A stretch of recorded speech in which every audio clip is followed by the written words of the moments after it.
Andrea, this doesn't look like a good. Yeah, no, I thought my students. Andrea, your students are not looking awesome right now. Okay, yeah, they're really not making the teacher look good.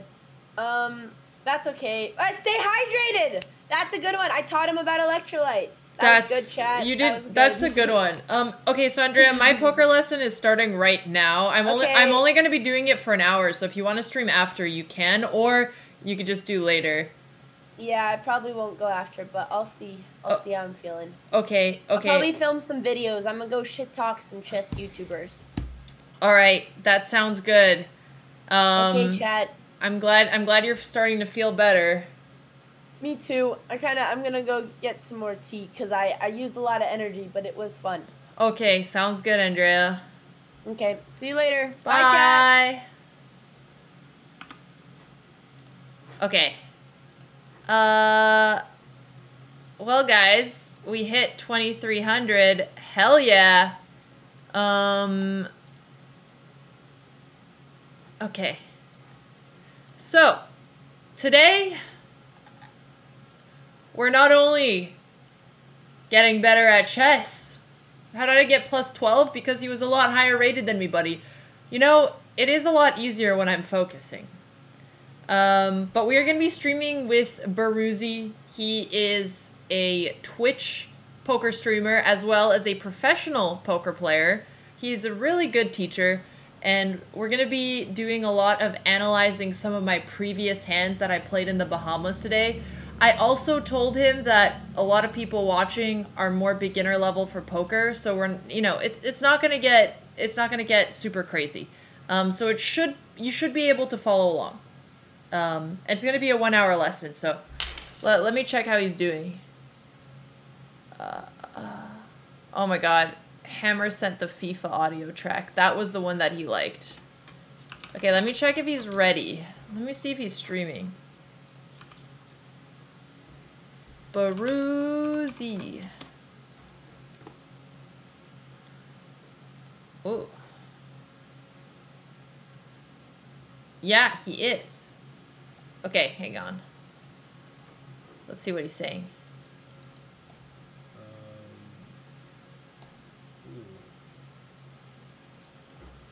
Bum, bum.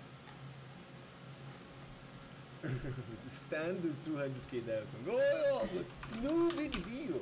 Hello. I got a big score early on, obviously in the 10k that I also have a YouTube video about, and like I just kind of came back from Bahamas. I didn't feel very good about my game because like when I played in Bahamas, it's like you're playing live poker, so like there's crazy adjustments, a lot of exploits, you're just doing everything differently, and then you switch back to online, you just like wait, I did no crazy exploits, or did I?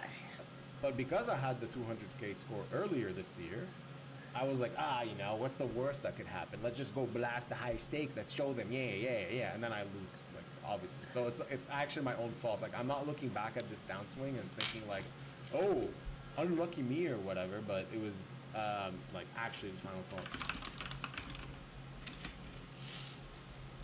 All right, Botez is actually ready. She's watching my stream. I am watching. I saw that she's watching my stream, so there's like some. wait. Let's add this. No, this is too much. Create this like streamer inception here. It's it's gonna get worse.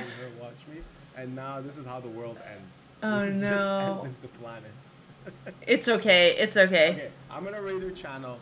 We're gonna go review her footage. So give me a sec. That was kind of funny to see.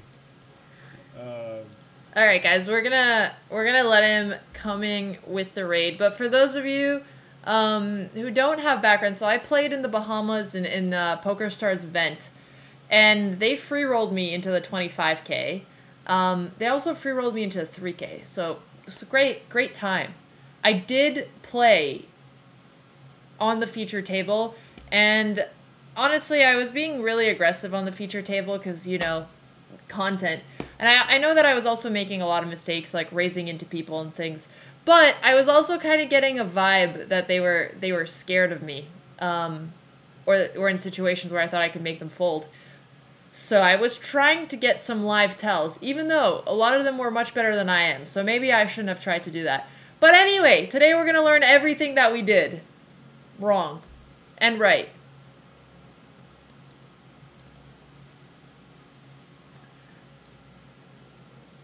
Oh, missed a call. Okay. We're calling him.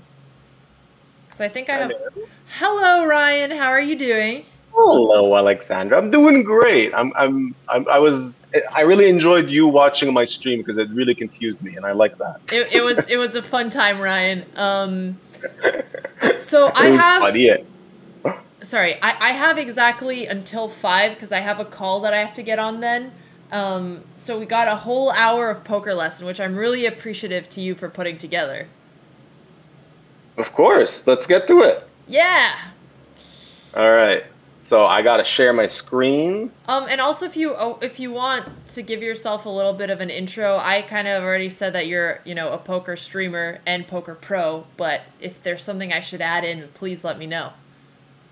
Yeah, I guess hello everybody. There's no video, but whatever. I guess we weren't planning to do that. Oh, I thought you were gonna do your video and the screen so that I could so you could use both for your footage and stream can see you. Yeah, okay. Do I turn on my video in Discord, I guess? Yeah, video and then screen share. Boom. Okay, 1 second. I will add you. Okay. Yeah. And then I will do the intro. I got your clips ready. Yay! There's a lot of fun hands that you played. I'm kind of excited to talk about them. I'm looking forward, and I'm looking forward, and I'm also a little bit nervous. Okay. 1 second. I'm fixing the stream so that we have everything here. But you can continue with the intro while I set it up. Yeah. All right. Hi, my name is Ryan, also known as Bearyuzi. I like animals, as you can see. I play high stakes poker, and I only started streaming around like 2 years ago. Initially, just to do like charity stuff. I really wanted to like win money in poker and just give back to the community and charity. And eventually, a lot of people liked my stream, and I started doing it a lot more seriously. That's what I've been doing for a while, and now I stream twice a week. I play the highest tournaments every week. I play like $10,000 buy-ins, $5,000 buy-ins on a weekly basis. And I really think poker is a really cool game that people should get into and learn from because it helps you think differently about strategy and many other things. And I see the same aspects that, you know, people succeed in chess. The way they think about chess can be used in poker. That's why there's a lot of chess people getting into poker. And yeah, so I saw that Alexandra got into poker, and I was watching her chess videos like last year, and kind of reached out to her. I think, how did we? Oh, I did a charity. You did a charity stream with Dan Smith, another high stakes poker player. And he was raising money for his charity, and I had already basically committed to donating money to him, and it was just cool to, you know, that you were helping him out. Aww. And I donated, and then I got to give you a costume. You did. Which was, I didn't know that. I got to give you a costume, which was very unexpected, but I think I'm gonna see if we have a picture of that. It was so funny, to be honest. Yeah, it was the chicken costume, which honestly was kind of a banger. It went really unexpectedly well. I think it definitely scared your opponents because they're just purely confused. But I think you pulled it off really well. And yeah, I mean, you know, it was all for charity basically. And then you played some poker that month in Vegas, and then we just chatted more, and yeah, I've been helping you with, like, I guess understanding the game from a logical perspective more than anything else. And you won a trophy. Hey, I did win a trophy. How cool is that? That is a lot more impressive than everything I've ever done in live poker. Okay, so that's obviously not true. You have already beaten me. And I'm like low-key jealous because I'm just like, man, she made it seem so easy. It's like her first time playing poker, and she just wins a trophy. And I'm just sad because I have online trophies, but they don't mean as much as like a real, like, live poker trophy, you know? Well, you know Very what? different. Getting money is better in poker anyway. No, just kidding. Winning money. I mean. Yeah. Well, that's why we're doing this type of stream, right? You want to, you know, get to understand the game better. Yes. And obviously, You want to see if you like made some mistakes and stuff like that, and that that's why we're here. So I took the liberty of taking a lot of the clips of hands that you've played, and we can kind of quickly go over them. Okay. We made if you want to show this on stream, maybe, I don't know if there's volume, but we made a little video of you winning one of your first hands. Aww. And what's funny about it is that we used the screaming clip of you beating Magnus in your chess match. Oh, that's really funny.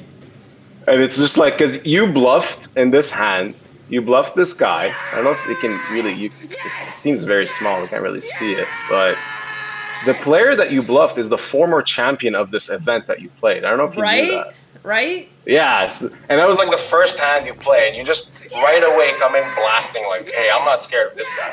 You just get a bluff through, and right away it's like, all right, you set the tone. And that's what you did the whole tournament. I watched all the hands. You were playing very aggressive, and that's very good for these type of tournaments. I did get a lot less aggressive after the feature table, but that's because I was also getting just a lot worse hands. Oh, well, I mean, that's normal, I guess. And that's what, like, a few things I wasn't going to get into for, Also, it looks slightly blurry, so I'm actually going to try to change the layout so that it's a little bit better. Okay. This might try to make it smaller, maybe, if it makes it. 1 second. I think this is better. I just need to redo the layout. Yeah. Oops. Okay. There we go. We have your floating head. It's so weird to see someone else do this. I know. Like, usually I control it. I'm like, oh, why am I moving? I know. Sorry. Okay, wait. We're almost there. Okay. Live OBSing. Right. There we go. Okay, I think the quality is better now. Cool. Yeah, it looks pretty good. Okay, great. So just let's give a bit of context to everyone watching, right? This is a $25,000 tournament in the Bahamas. First place was $3 million. It's a multiple day tournament. So you can't just win right away. Like, if Alex won her first hand, it doesn't mean she can just leave and be like, yeah, you profit. Like, it doesn't work like this. You keep playing until there's a winner. So it was the top 15% that was cashing out, right? Yeah, exactly. So 15% of the field will make money. So this specific tournament had 1,000 people, meaning only 150 will make a profit. Right. So your goal generally approaching this type of tournament is like, you're just trying to survive as much as you can. And then ideally, obviously, you want to make the money. Yeah. Once you're in the money, that's when you start dreaming big. You're like, okay, I want to make it to the final table. I want to win the tournament. And that's when you can start changing up your game plan. Yeah. So a very common mistake I see when people play these tournaments is like, they kind of forget that you can't win the tournament on the first day. And they play super aggressive, and they'll just do a lot of crazy plays. And in general, they end up losing onto the first day, and they're like, oh, well, better luck next time. You, on the other hand, you did not do that. You're playing aggressive and extremely smart. I noticed like a lot of things you're doing, like you understood what the game plan you're going through. And you told me that you kind of had like a little strategy plan. I'm curious if you want to if you remember what it was, if you had any specific ideas that you were trying to implement. Well, to do the TLDR, I just generally was planning to play more aggressive, especially when I'm on camera. Because the big reason why I even get invited and free-rolled into these events is to make content. So my calculus is a little bit different than most poker players, because if I'm just sitting there folding everything, then I have no content and I'm not going to get invited back, right? So that is one thing that I was keeping in mind. I also knew that everybody at the table was probably better for me, were better than me. And, as a newer player, sometimes they won't think that you're capable of bluffing, and then being aggressive can help in situations like that. That's some like actual like 10,000 IQ like play there, like that you're playing aggressive on the stream because of setting up for the future. It's very smart, because like that means you're already thinking about like expectations and stuff, right? Yeah. So it shows. I mean, this first hand, it doesn't look like much, but a lot of people, we're showing this hand where you have 5-5 pocket fives. You call big blind against late position raise, and you just realize that once he checks the flop, it's a lot of weakness, and you just start bluffing. And you kind of did it quickly, so like you already know what's going on. Like boom, perfect. It's a very small hand, like not much importance allocated to it, so we'll just go through it. Okay. He folds a hand, and then like obviously it's really cool to see that you made him fold a better hand, right? An important thing to note here: generally, if his play specifically, he's supposed to be betting on the flop here a lot. And the reason is you both have a lot of chips and you want to build the pot. Let's say if he has any pair, like king, queen, 10, ace, jack, any flush draw, any hearts, you want to build the pot because it's super important for him to just put more money in because he has position. Right. And he wants to extract as much out of you. But when he checks, it just basically says, I have nothing. Do you think you can make the video full screen? Sorry about that. Okay, yeah, that's a little bit more clear. Bigger? It's a little more clear. Yeah. Thank you. Wait, let me put like highest quality. Yeah, that would be great. Yeah. Yeah, so when he checks the flop, he's already just kind of given up on the hand. There's not many hands that actually want to check here except his specifically, and well, then that's like, that's why I felt like I was in a position to raise and try to bluff him. Yeah, I was surprised that he checked. Exactly. So it's very, and you picked up on it really quick. So it's like, I feel like your prep before that day was like spot on. So then we get into the spicier hand. This is a very interesting one. I'm not sure if you remember it. Oh, I do remember it because I made a clip of it. Okay. So there's actually a lot in this one, and I actually made a whole document about it. So we're gonna break it down from the start. So our opponent opened from the cutoff. You called in a small blind with king 9 of diamonds. That's very standard. Okay. You are out of position. And when we did like a small coaching lesson before, I specified like when you're out of position, you don't want to play big pots because you don't have control, right? So you just called, which is very good. This clip doesn't show it, but actually there was a third player in the hand. He just folded on the flop. So the flop comes king 8-3, and you were first to act. Actually, here, I'll do this. Yeah, we have it now. Okay. So there's a third guy, this guy. He didn't seem to like you, by the way. Really? I think you annoyed him a lot because you were bluffing him and like beating him a lot. But we'll get to that later. So on the flop, you are three whip, and you just lead here. And I want to go into this a bit in depth because it's very important. You don't get to lead much on this board. And the reason is, from a theory point of view, your opponent that raised pre-flop has all the strong hands. He has like ace, king, aces. He has just an advantage because you've already shown weakness by just calling pre-flop. So if you have aces and kings, you would re-raise pre-flop, right? So you're eliminating a lot of the strong hands, and that's why you are supposed to only check here. Now, sometimes it's fine to build like different strategies if your opponents don't think like that or don't understand that, right? You can start doing some stuff that's wacky, I would say. So here I'm assuming you lead because you have a top pair, you want to put money in the pot, and maybe you think what one of these guys are just, you know, they like to put in money in the pot with weaker hands. Is that accurate? I'm trying to remember. Is that like something you're thinking? I think the other thing that I may have thought is that when you see lower cards coming on the flop, like 3-8 king, and I have one of the kings, even if the people who have, even though I'm not in position, my range could still hit things like that. You do have, like you do have like pocket 3s, pocket 8s. You have king 3 suited, king 8 suited. So you do have those. It's true.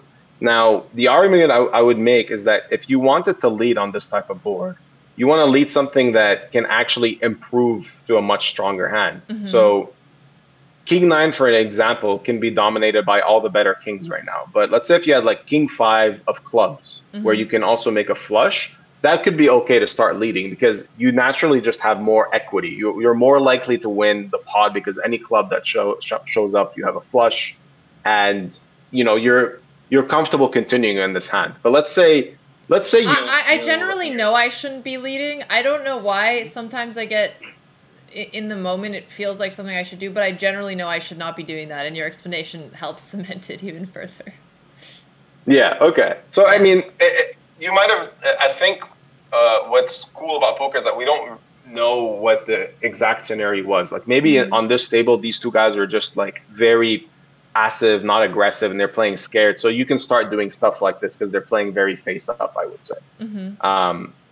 So you bet he just calls with a flush draw, which is, I think it's fine. If he wants to be like kind of a gangster, he can start raising because you are so deep in stacks. Like you have 60,000, the pot is only 3,700. He can start putting a lot of pressure on a hand like yours. Like let's say he just raises to 4,000 here and you have king 9, you're just going to already be like, whoa, okay, this is going to be a big pot if I continue, right? Yeah. So a very good player here might take 7-6 of clubs and just always raise, not just call. Got it. Because they know they can put a lot of pressure on you, right? Yeah. Luckily, this guy did not. So he just calls. The turn is the 9 of spades. Obviously, you're doing like backflips in your head right now. But you're not showing it. You got that stone cold poker face. And then you check. Was it a tell the way I did that? Because it looked like I was considering raising, and I looked down at my chips, and I know when you look down at your chips, it is a tell, because it means you're thinking about raising. I saw this in another hand you played. Because I look down and then I hesitate. Yeah, actually, I think it is a tell, and I saw it in another hand where it seems like whenever you have a really big hand, you kind of go into this like acting mode a bit. And you kind of shift your body. It's like you're trying to portray something. So it's possible, but I haven't seen enough footage from other hands to really be certain of that, right? Like, so far I've only seen the hands where you won. So it's kind of, I need to see hands where you lost, but there isn't many because you were just crushing this table. So like, sadly, that was the only one that was on camera. Or maybe happily. Yeah, I mean, maybe we'll take a look at the other hands, see if something comes up. But you do kind of do this like stutter when you have a big hand, and it might be a tell. So, you know, it's good that you're like you pointed it out now, so you're self-aware of that. So you know, like in the future, if you play again, you can just avoid. You know, you try to remain as not relaxed, but like as stoic as possible, and not give out any like live tells. That makes sense.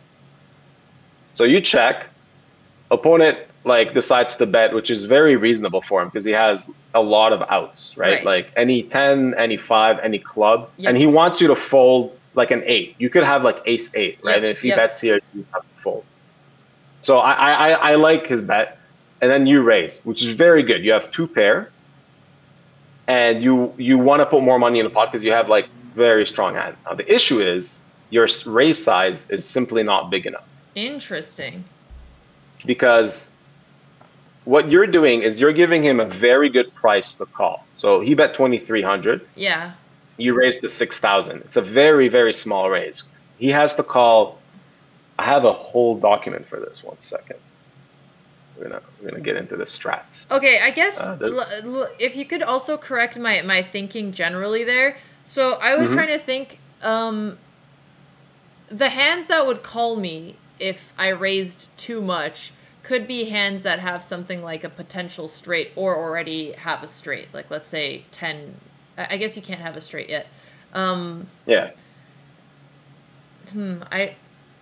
Interesting. Because then I guess I do want them to call, but to pay more for it. That makes sense. Yeah, because what you did with your small raise here is that you're actually giving him a very generous deal because he's getting... He only has to call 3,700 in a pot of 12,000. Yeah. And he already has 30% equity in this specific case. Right. Now, I went a bit more in depth and gave him like if he was to have a lot of other hands. This is what I'm showing here. 1 second. So I was showing like he has 30% equity. This is a calculator. It's a very standard calculator that you can use to calculate spots. Okay. And I break down the math of like what he has to call. This is relatively simple stuff. Yep. He needs to only have 0.23, so only 23% equity to call. And no, so I gave him. he I has, gave him very good pot odds. Yeah, that makes sense. yeah. Although, and the problem again, is when he that's does if you know what improve. hand he has. Yes, but because there's 2 flush draws and there's the 9 and an 8, it means there's a lot of potential straight draws. In general, there's just like many draws, and he can also have like a king with a king 10 of clubs, something that you beat, but that can still improve, right? Yeah. So in general, in these spots, you just want to put a lot more money in the pot. And I would say like in this case, you should probably raise around pot size, so like around 12, like 10,000 minimum. Okay. And then that puts him in a very difficult position because now he has to think like, okay, wait, am I willing to call this much? And if he's not getting a good price, then he shouldn't call. And that's how you make money long term, is you make him do a bad decision. That's what you want to do. Got it. I guess I was also afraid of betting too much because I thought my hand was going to be favorited to his, and I didn't want him to fold because I thought I should get him to put more money in the pot, whereas you are saying that I should have been happy if he folded to just take the money.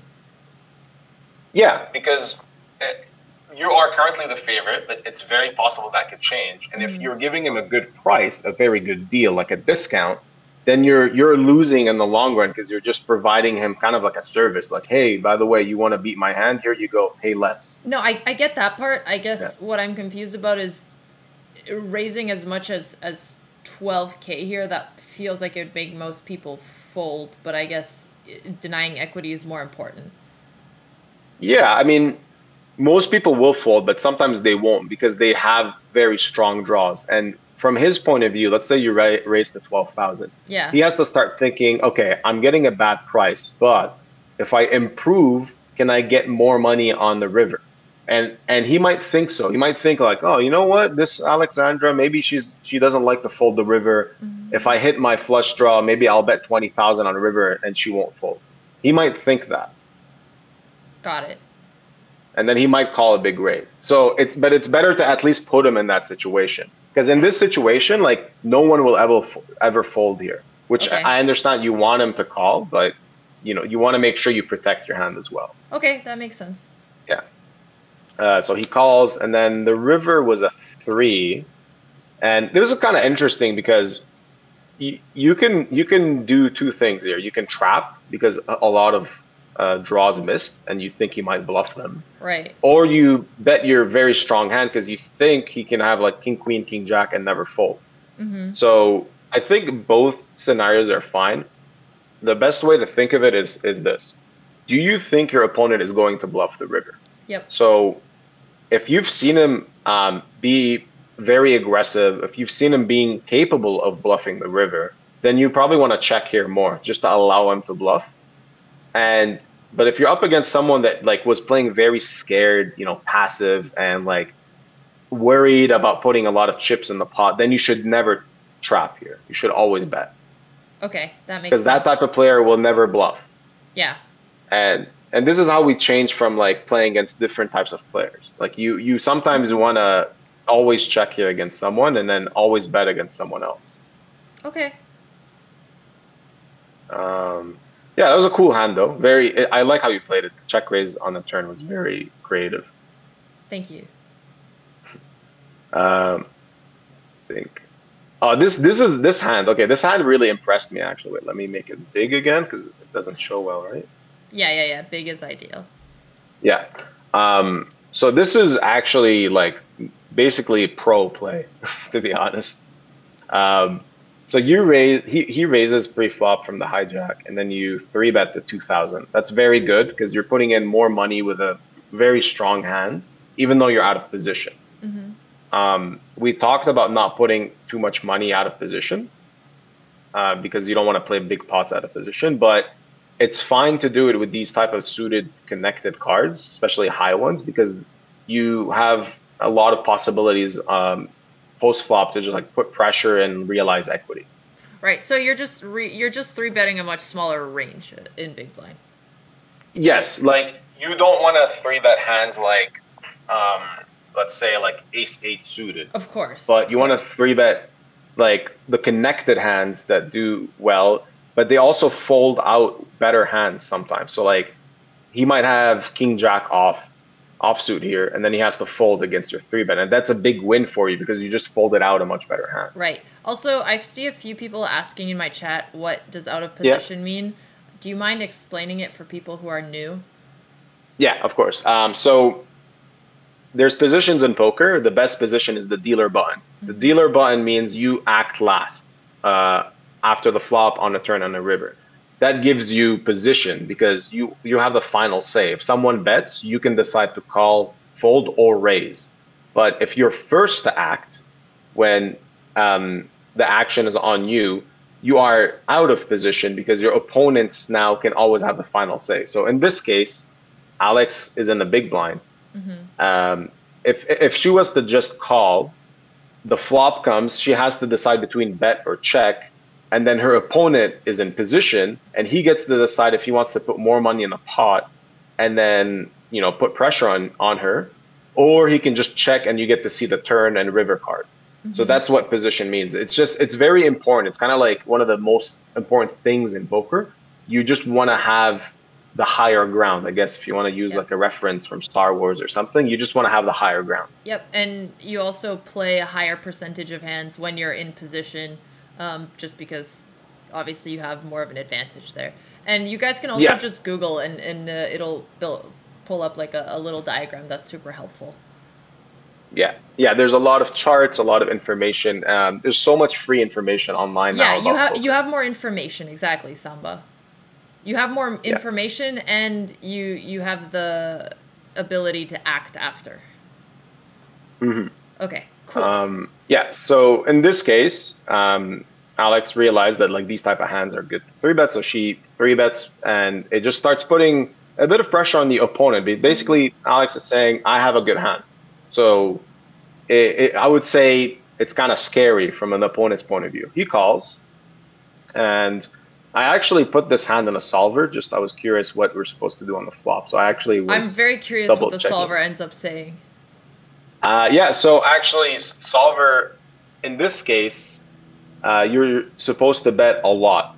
So most of your hands are supposed to bet because you have a advantage before the pre-flop. You have all the strong hands in your range, aces, kings, ace-king suited, because he didn't 4-bet, right? Right. So you are the aggressor and you have the stronger hand. So you just kind of get to go a bit, I would say, not wild. You just get to bet a lot here.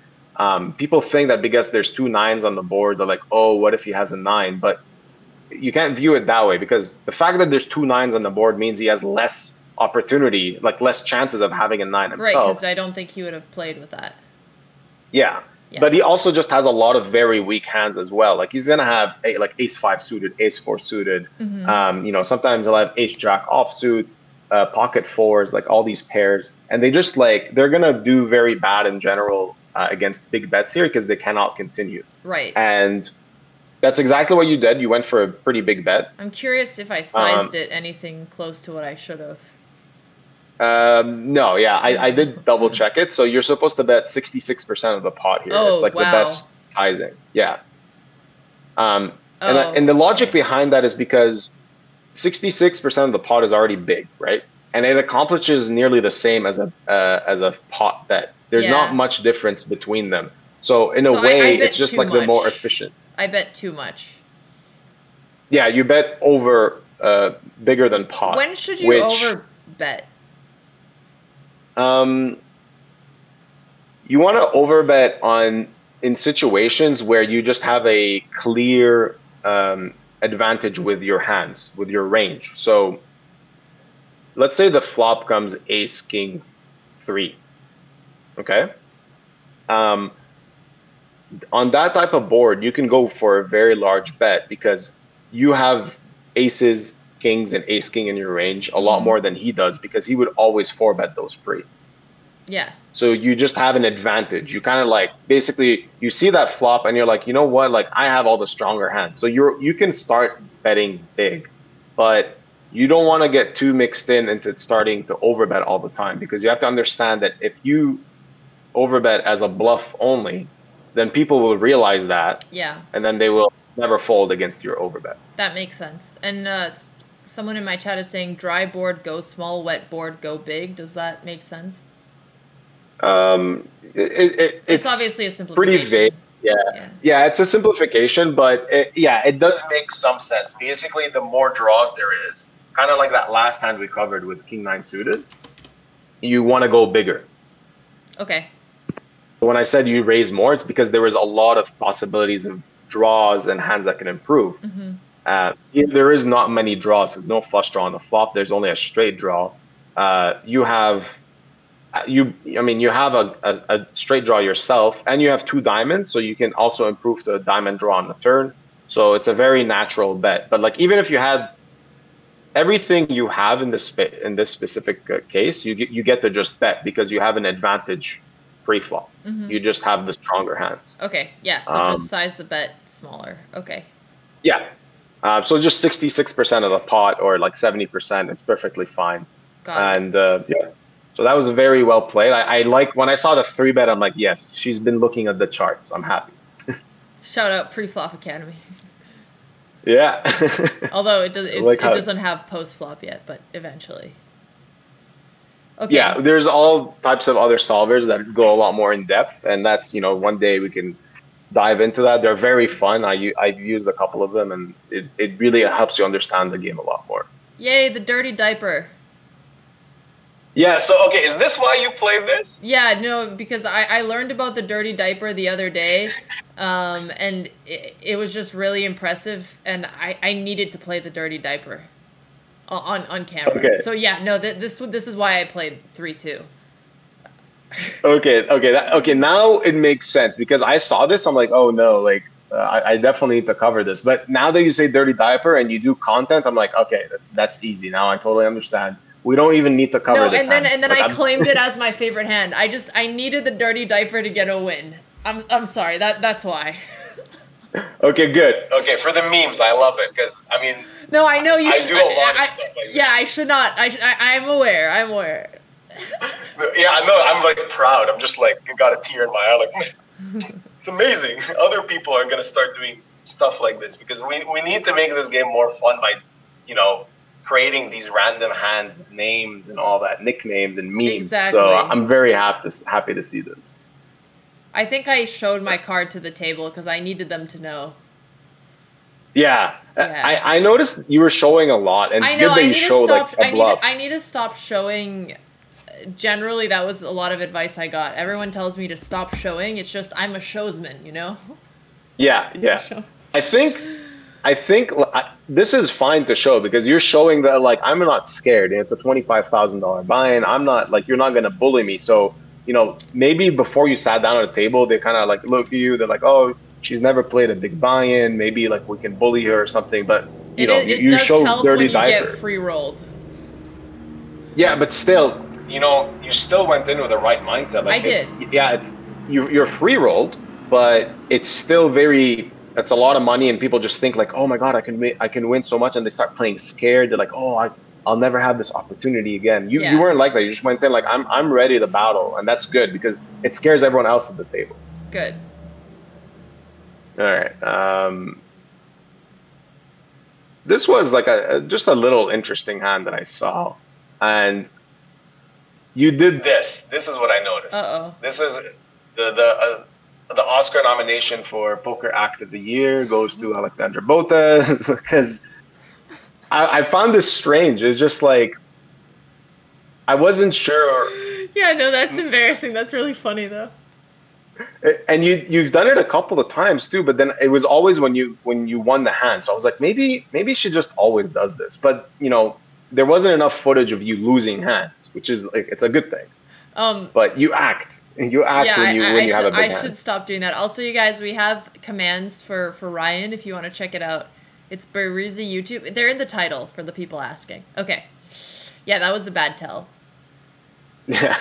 I still like, I think it still confuses everyone though, because someone playing with you won't be able to attach this information right away and like understand if you have a tell or not. They might just think like, oh, I don't know, there's cameras around, you're just like putting on a show.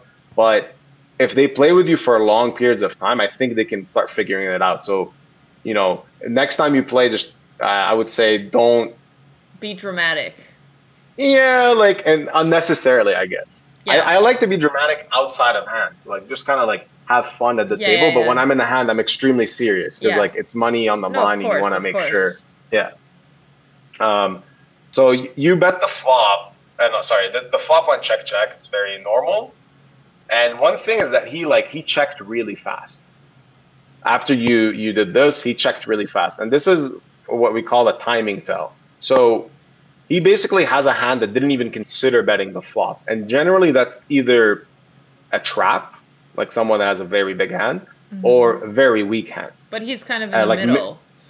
Yeah. So, well, it's not, sorry, not a very weak hand. Actually, like he has a good hand. He doesn't want to bet. Yeah, he has a good hand, but he doesn't want to actually bet. So it's like a mid-range hand. And against, like on this board, usually he's actually supposed to bet a lot. So when he just quickly checks, you can just instantly say, okay, that's a timing tell. He just probably does not have a strong hand, and you have two pairs. So you just want to start getting money. Unless he's doing that because he has a very strong hand and he's trapping.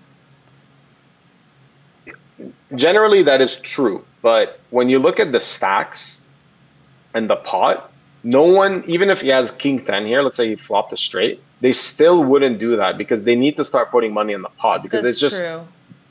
You know, like he needs to. That's but true. Some players don't understand that. Like an inexperienced player might trap here, and you just need to know, like, okay, is this an experienced player or an inexperienced player? Okay. And then you can kind of decide. So yeah, then you bet. You actually bet like 30% on the turn. I think it's fine because there's no flush draws. But I was just gonna say because of the timing tell here. I just know that he has like a weak-ish hand. Like he has like Jack 10, 10, 10, King Jack, Ace Jack, maybe like a weak queen. And I would just always bet a bit bigger because you want to go for value and get a lot of money. God, again, I keep confusing that because I keep thinking that if I bet too big and I feel like he has a weak hand, he'll fold. And this is now the second time during this stream that I have this pattern in my head. So I think if my intuition is wrong there, I really need to address that. No, your intuition is good because you're basically thinking, I want to maximize value in this specific scenario, right? Like right here, right now. And that's what we call exploit. You're exploiting your opponent. You're changing your strategy and your plans based on some information that you have specifically about your opponent. So that's good. But the problem with that type of play style is that if you always do that, people will eventually realize that, and then they can just start messing with you.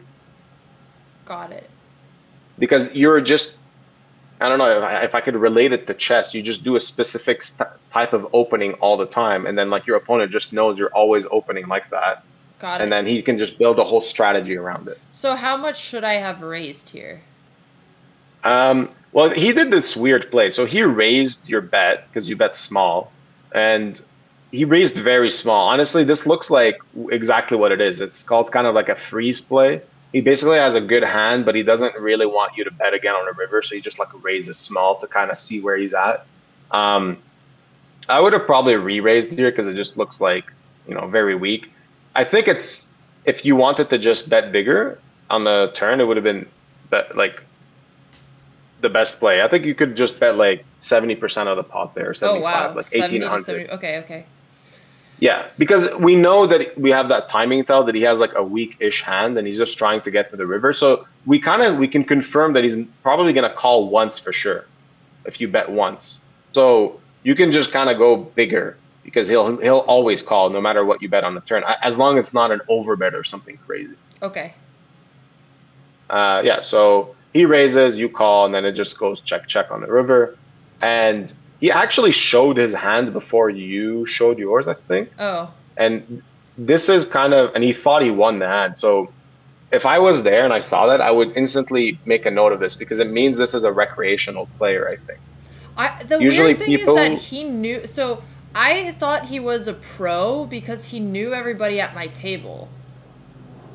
And he had been Well, you playing had a pretty for good table. Yeah, no, okay, no, but I think there was something about how he'd been playing for several years or something like that. So I was maybe taking everyone super seriously. I just always assumed I was the fish, but I guess is he?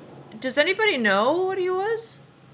I'm not sure. I've like his name kind of rings a bell, but I don't think this is who I think it is. Huh. I could be wrong. Also, maybe he actually thought you had a bad hand. Because like I just saw this quickly, and like he shows it, and he's like, "Oh, okay, no, I don't win." Because I mean, so like I figured anybody who's flying from Europe and paying their own 25K, because the Romanian guy at the table, he was free rolled. Oh. So yeah, like, I guess I mean. So that's how I was kind of thinking about the different people at the table, but.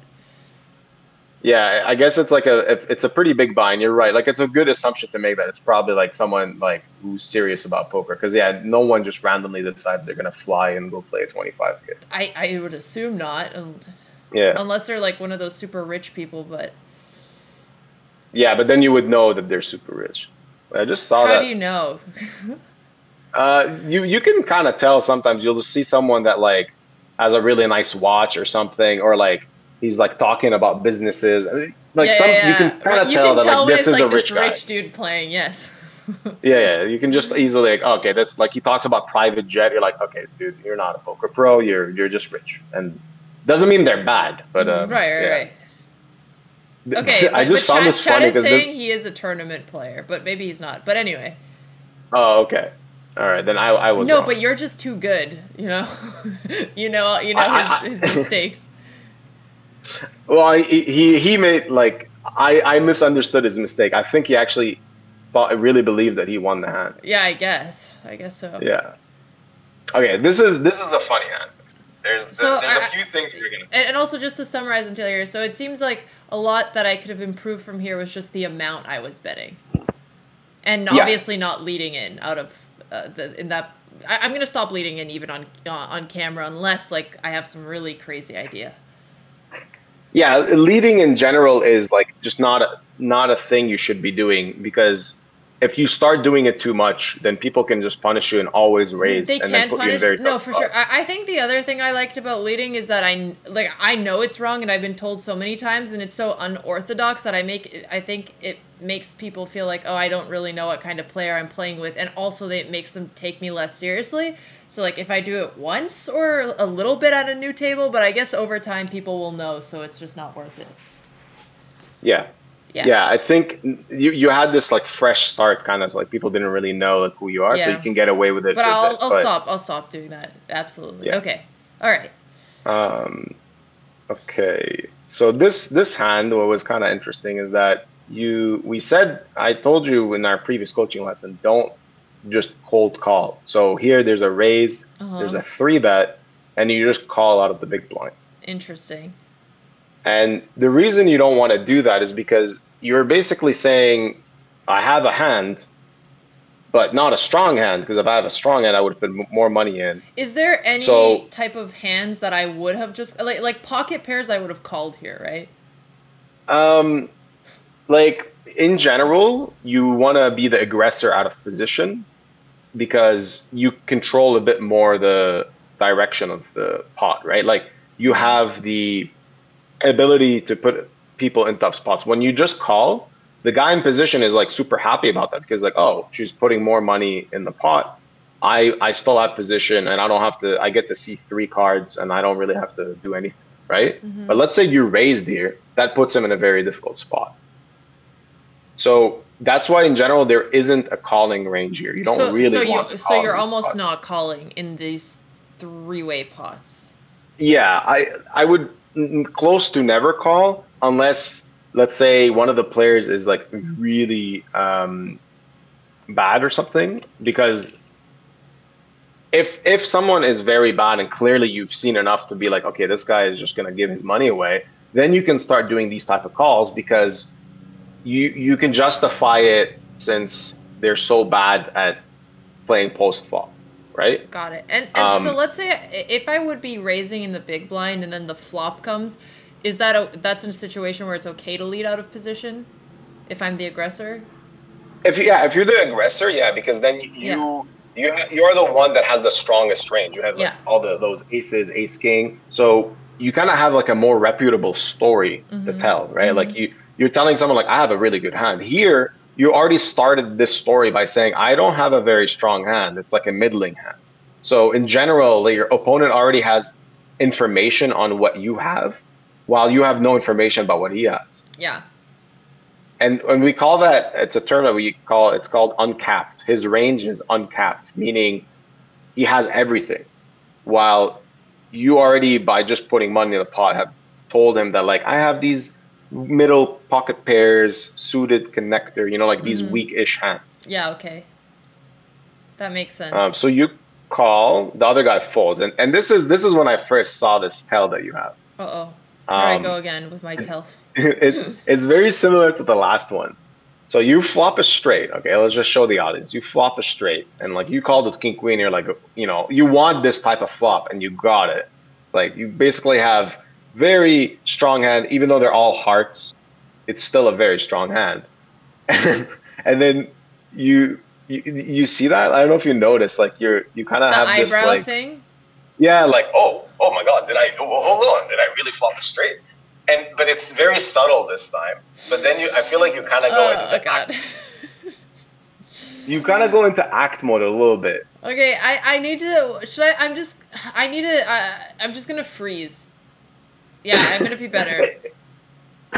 I mean, it's good. It's good to freeze because like no one will know, right? But like I'm gonna bite my cheeks. You can play these games. I mean, you can always act.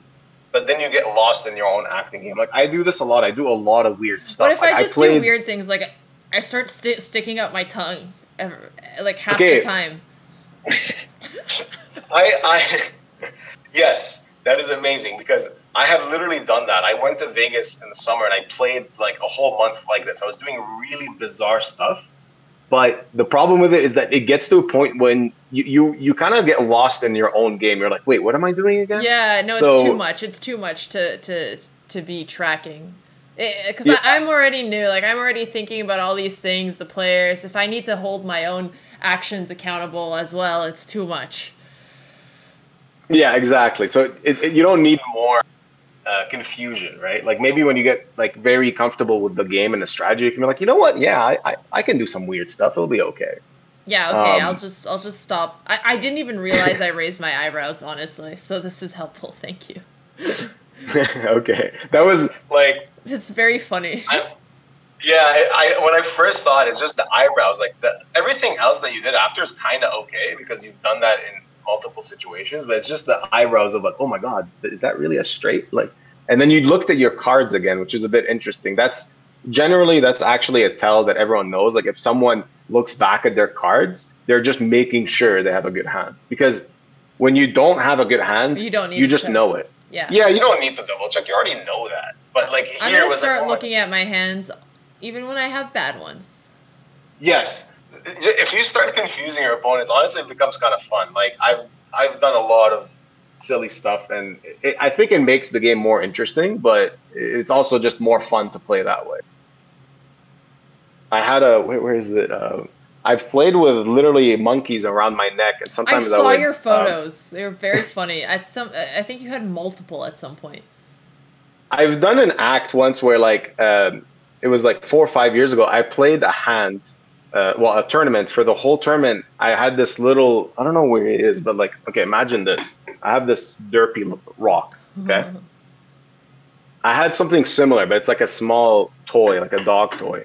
And I was acting in the hand every time I was playing. I would push the chips in with this toy and act like he was playing. Oh my God. Not me. Poker people get so weird. Yeah, like, but that's the thing. Like, I caused like an emotional response by doing that. Like, people start getting either like very comfortable and laughing. They're like, "Ah, this guy's a joker," and then they give away tells, or they get really angry, like this guy's not taking it seriously, and then they get tilted. So it's like it's kind of a win-win, you know. And I'm trying to do more of this stuff because it's just fun. That's why like all the videos I'm making on YouTube is a lot of this nonsense because it's just the new element to the game. That makes sense. So I'm excited to see you just, I don't know, shave one eyebrow and then start lifting one of them nonstop during a hand. double check your cards 5 times, and then just really confuse it's gonna start your opponent. happening. Yeah. I mean, you flopped a straight, you bet. So I actually, I mean, for once, I like that because you're kind of, even though it's very obvious that you always bet when you have it, you're still doing it because people start trapping sometimes, and then you just kept betting because you want money and you want specifically a hand like his. Yeah, I just wanted a bit pay. of money here, even though the 3 hearts were scary a little. Yeah, but I figured he would have played differently if he had a flush draw. I think he would. Yeah, he would consider raising the flop with a flush. I thought so. Now, yeah, and then on the turn he just has to fold. So I think it's like pretty good. I mean, he played it fine. He probably shouldn't raise pre-flop with an offsuit ace on the button because he 3-bet, so he shouldn't do that. Yeah, this was the other fellow Romanian who had gotten free rolled as well. Oh, okay. So he's like, he's a bit out of his comfort zone, trying out some new stuff. So although I get it. I think he won the satellite, so I guess he was pretty decent. But yeah, probably has a good understanding. Yeah. Okay, we should pause here because I have a call in 5 minutes. Okay. But this was actually helpful. The tells especially, obviously cementing in the head the out of the position. The amounts that I should be raising are helpful as well. And honestly, I've been told multiple times that I have tells, so it's actually important. Yeah, no, bet sizing for sure. And I just wanted to have time before we leave. You guys, I know that Ryan does a lot of poker live streams. He also has his YouTube. We have both in chat. If you wanted to go live again, I could raid you, by the way. Oh, no. I'm playing a really big session tomorrow, so I'm going to go to bed. And yeah. No, but I mean, if people really like this, I'll be streaming like 12 hours tomorrow and playing like really big tournaments. So, they'll get to see more of me if they want. Okay, awesome. And then maybe we can finish up the rest of the hands another stream. Yeah, of course. And then we can also we can do a bit of solver work if you're interested, and just general strategy stuff. I really like this because it's introducing new people to the game, so it's awesome. And the strategy and the explanations are very helpful. And I think it's good even for people who are new. At least a few people in chat learned what position is in poker, so. Yeah, exactly. Yeah, and we can do it differently where it's kind of like more simplified and like approaching the game from not you playing a $25,000 tournament, but more like from scratch, so they understand the basic strategies. Yeah, exactly. Well, thank you so much. I really appreciate it. I will let you go so that I could raid somebody and get on my call in time. But thank you again. This was super helpful.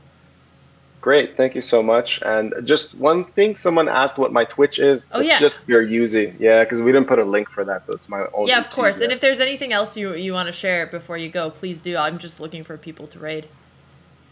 No, I mean, maybe just if they enjoy poker and the content, just check out YouTube. I mean, we put a lot of effort there. Do you guys actually do the same tournament. Educational stuff as well on YouTube?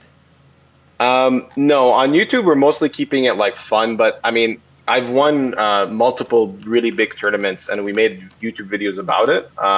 Like I won a tournament for 180,000 last year, and we have it all condensed into my YouTube, so you can see like how I think, and I'm always talking out loud and explaining a lot of things. But it's mostly like an entertainment poker value stuff. That's okay. It's like us, we're chess entertainment.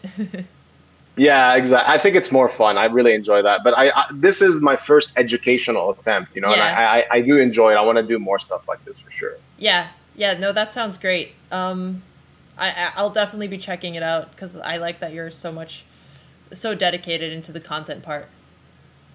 Oh yeah. Oh, well, thanks to people like you and everyone else that did that for chess and made me realize, like, wait, poker needs this too. And exactly. Like, you guys are amazing at blowing up chess, and such a fun game to both watch and learn. So poker is just the next. It's very similar. It's just another strategy game. I hope I hope people do start getting into it and see it in a more positive light, because I know it's a very misunderstood game. But on that note, I have a call in 1 minute and the raid has almost gone through. So thank you so much, Ryan. All good. Good night, everyone. Thanks again. Bye. Bye. Okay, chat. Oops, damn it. I took off my video. Well, you know what? The stream is ending anyway. I I will see you guys on Sunday. Thank you. I hope it was fun. Streams are fire yesterday. Thank you, Aristotle. And let me just make sure I didn't miss anybody's subs. Thank you, Watcher on Rock, for 34 months, and Scopa, and Hammer, and Manuth, and Niaftari. Okay. Take care, everyone.